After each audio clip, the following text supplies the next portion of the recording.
Military ಕ್ರಮದ ಎಚ್ಚರಿಕೆಯನ್ನು ಕೊಟ್ಟಿದ್ದಾರೆ. ಸೊ ಪ್ರಧಾನಮಂತ್ರಿಗಳ ಭಾಷಣದ ಸಾರಾಂಶ ಏನು ಅಂತ ಹೇಳಿದ್ರೆ, ಮಿಲಿಟರಿ ಕ್ರಮ ಬಾಕಿ ಇದೆ ಅಂಥೇಳಿ, ಮಿಲಿಟರಿ ಕ್ರಮ ಕೈಗೊಳ್ತೀವಿ ಅಂಥೇಳಿ. ಇದರ ಮಧ್ಯೆ ಭಾರತ ಪಾಕಿಸ್ತಾನಕ್ಕೆ ಮತ್ತೊಂದು ಆಘಾತವನ್ನು ಕೊಟ್ಟಿದೆ. ಪಾಕಿಸ್ತಾನದವರು ಅಲ್ಲಿ ಪಾಪ ಮೀಟಿಂಗ್ ಮಾಡಿಕೊಂಡು ನಾವು ಹಿಂಗೆ ಮಾಡಬೇಕು ಅಂತೇಳಿ ಪ್ಲ್ಯಾನ್ ಮಾಡಿ ಅವರು ಅನೌನ್ಸ್ ಮಾಡೋಷ್ಟೊತ್ತಿಗೆ ನಾವು 7ನೇಯ ಶಾಕನ್ನು ಕೊಟ್ಟಿದ್ದೀವಿ ಪಾಕಿಸ್ತಾನಕ್ಕೆ. ಆ 7ನೇಯ ಶಾಕ್ ಏನು ಅಂತ ಹೇಳಿದ್ರೆ, ಪಾಕಿಸ್ತಾನದ ಪ್ರಜೆಗಳಿಗೆ ಭಾರತದಲ್ಲಿ ಇರುವಂತಿಲ್ಲ, ಅವರು ಭಾರತಕ್ಕೆ ಬರುವಂತಿಲ್ಲ.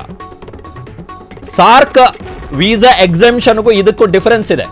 ಸಾರ್ಕ್ ವೀಸಾ ಎಕ್ಸೆಂಪ್ಷನ್ ಇರುವಂಥದ್ದು ಡಿಗ್ನಿಟರೀಸ್, ಒಂದು 24 ಕೆಟಗರಿಯಲ್ಲಿ ಇರ್ತಕ್ಕಂತಹ ಡಿಗ್ನಿಟರೀಸ್, ಪ್ರಮುಖರು, ಬೇರೆ ಬೇರೆ ಕ್ಷೇತ್ರಗಳಲ್ಲಿ ಇರುವಂತಹ ಪ್ರಮುಖರಿಗೆ ಕೊಡಲಾಗುವಂತಹ ವೀಸಾ. ಬಟ್ ಭಾರತ ಇವತ್ತು ಮಧ್ಯಾಹ್ನ ಘೋಷಣೆ ಮಾಡಿದ ಪ್ರಕಾರ 7ನೇಯ ಶಾಕ್ ಪಾಕಿಸ್ತಾನಕ್ಕೆ. ಪಾಕಿಸ್ತಾನದ ಯಾವ ಪ್ರಜೆಗಳು ಕೂಡ ಭಾರತಕ್ಕೆ ಬರುವಂತಿಲ್ಲ. ಏಪ್ರಿಲ್ 27ನೇಯ ತಾರೀಕಿನ ಒಳಗಡೆ ಯಾರೆಲ್ಲ ಆಲ್ರೆಡಿ ಭಾರತದ ಒಳಗಡೆ ಬಂದಿದ್ದಾರೆ ವೀಸಾ ಪಡ್ಕೊಂಡು, ಅವರು ದೇಶವನ್ನ ಬಿಟ್ಟು ಹೋಗಬೇಕು ಏಪ್ರಿಲ್ 27ನೇಯ ತಾರೀಕಿನ ಒಳಗಡೆ.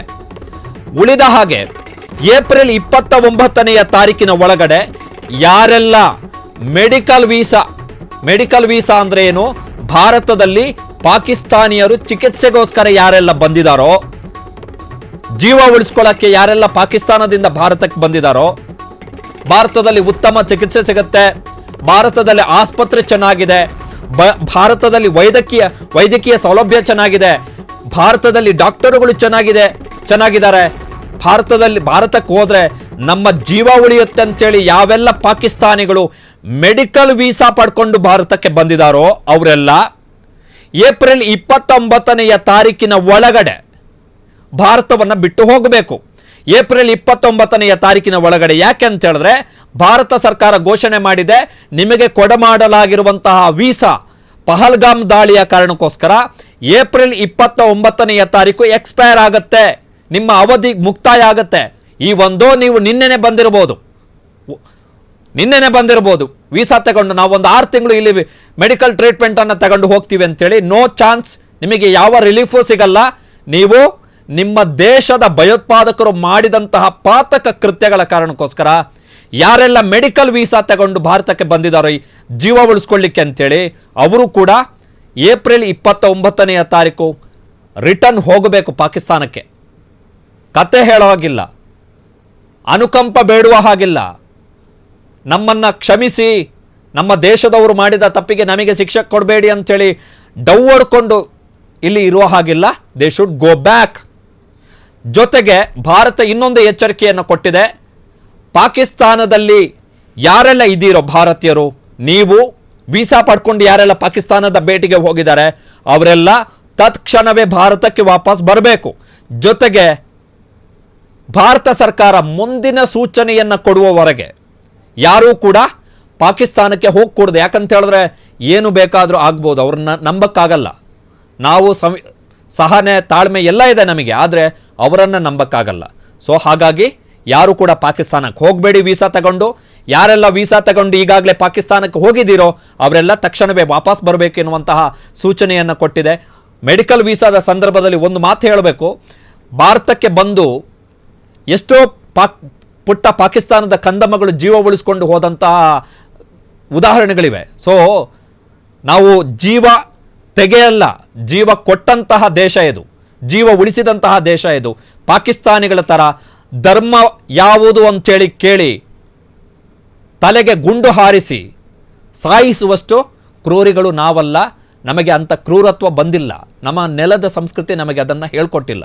ಆದರೆ ಬಂದಿದ್ದಾರೆ, ಅವರಿಗೆ ವಾಪಸ್ ಹೋಗ್ಲಿಕ್ಕೀಗ ಸೂಚನೆಯನ್ನು ಕೊಟ್ಟಿದೆ ಭಾರತ ಸರ್ಕಾರ. ಸೊ ಇದಿಷ್ಟು ಇವತ್ತಿನ ಬಿಗ್ ಡೆವಲಪ್ಮೆಂಟ್. ಕಾಶ್ಮೀರ ನರಮೇಧಕ್ಕೆ ಸಂಬಂಧಪಟ್ಟ ಹಾಗೆ ಬಿಗ್ ಪೊಲಿಟಿಕಲ್ ಡಿಸಿಷನ್ ಆಗಿದೆ ಪ್ರಧಾನಿ ನರೇಂದ್ರ ಮೋದಿ ಅವರ ಸರ್ಕಾರದಿಂದ. ಜೊತೆಗೆ ನರೇಂದ್ರ ಮೋದಿ ಅವರು ಇವತ್ತು ಮಿಲಿಟರಿ ಕಾರ್ಯಾಚರಣೆಯ ಸುಳಿವನ್ನು ಕೊಟ್ಟಿದ್ದಾರೆ. ಉಗ್ರರನ್ನು ಒಬ್ಬೊಬ್ಬನನ್ನು ಹುಡುಕಿ ಬೇಟೆ ಆಡ್ತೀವಿ, ಬರೀ ಅವನನ್ನು ಬೇಟೆ ಆಡೋದು ಮಾತ್ರ ಅಲ್ಲ, ಅವನನ್ನು ಕಳುಹಿಸಿದಂತಹ ಅವನ ಹಿಂಬಾಲಕರು, ಅವನ ಹಿಂದೆ ಯಾರೆಲ್ಲ ಇದ್ದಾರೆ ಅವರನ್ನೂ ಕೂಡ ಬೇಟೆ ಆಡ್ತೀವಿ ಎನ್ನುವಂತಹ ಘೋಷಣೆಯನ್ನು ಪ್ರಧಾನಮಂತ್ರಿಗಳು ಮಾಡಿರೋದ್ರಿಂದಾಗಿ ಮಿಲಿಟರಿ ಕಾರ್ಯಾಚರಣೆಯ ಸಾಧ್ಯತೆಗಳು ಬಹುಶಃ ಹತ್ತಿರದಲ್ಲೇ ಇದ್ದಂಗೆ ಕಾಣಿಸ್ತಾ ಇದೆ. ಸೊ ಎಲ್ಲರೂ ಕಾಯ್ತಾ ಇರುವಂಥದ್ದು ಮಿಲಿಟರಿ ಕಾರ್ಯಾಚರಣೆಗೋಸ್ಕರನೇ, ಒಂದು ಸಲ ಹೊಡೆದು ಬಿಸಾಕ್ಬೇಕು ಅವ್ರನ್ನ ಅಂತೇಳಿ ಎಲ್ಲರೂ ಕಾಯ್ತಾ ಇದ್ದಾರೆ. Everybody want revenge, every single Indian, ಪ್ರತಿಯೊಬ್ಬ ಭಾರತೀಯ ಕೂಡ ಬಯಸ್ತಾ ಇರುವಂಥದ್ದು ಪ್ರತೀಕಾರವನ್ನು. ಕಾರಣ ಏನು ಅಂತ ಹೇಳಿದ್ರೆ, ಸತ್ತ 26 ಮಂದಿ ಕೂಡ ಅಮಾಯಕರು. ಅವರು ಹೋಗಿರೋದೇನಕ್ಕೆ ಪಾಕಿಸ್ತಾನಕ್ಕೆ, ಅವರು ಹೋಗಿರೋದು ಕಾಶ್ಮೀರಕ್ಕೇನಕ್ಕೆ? ರಜಾ ದಿನಗಳನ್ನು ಕಲಿಯೋಣ, ಅಲ್ಲಿ ಇರೋಣ ಸ್ವಲ್ಪ ದಿನ ಅಂಥೇಳಿ. ಬಟ್ ಧರ್ಮದ ಹೆಸರು ಹೇಳ್ಕೊಂಡು ಬೆಂಗಳೂರಲ್ಲಿ ಭರತ್ ಭೂಷಣ್ ಅವರ ಹತ್ಯೆ ಆದಂತಹ ಸಂದರ್ಭದಲ್ಲಿ ಅವರ ಕುಟುಂಬದವರು ಹೇಳಿದ್ದಾರೆ, ನನಗೆ 3 ವರ್ಷದ ಮಗ ಇದ್ದಾನೆ, ನನ್ನನ್ನು ಬಿಟ್ಟು ಬಿಡ್ರಪ್ಪ ಅಂತೇಳಿ ಕೇಳಿದ್ರು ಕೂಡ ಭಯೋತ್ಪಾದಕರು ಬಿಟ್ಟಿಲ್ಲ.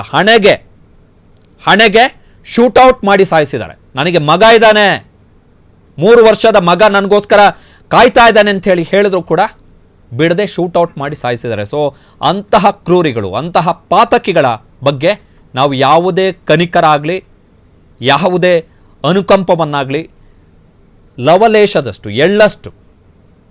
ಎಳ್ಳಷ್ಟು ಅನುಕಂಪವನ್ನು ಆ ದೇಶದ ಬಗ್ಗೆ ನಾವು ಹೊಂದಬೇಕಾದಂಥ ಯಾವ ಅಗತ್ಯವೂ ಕೂಡ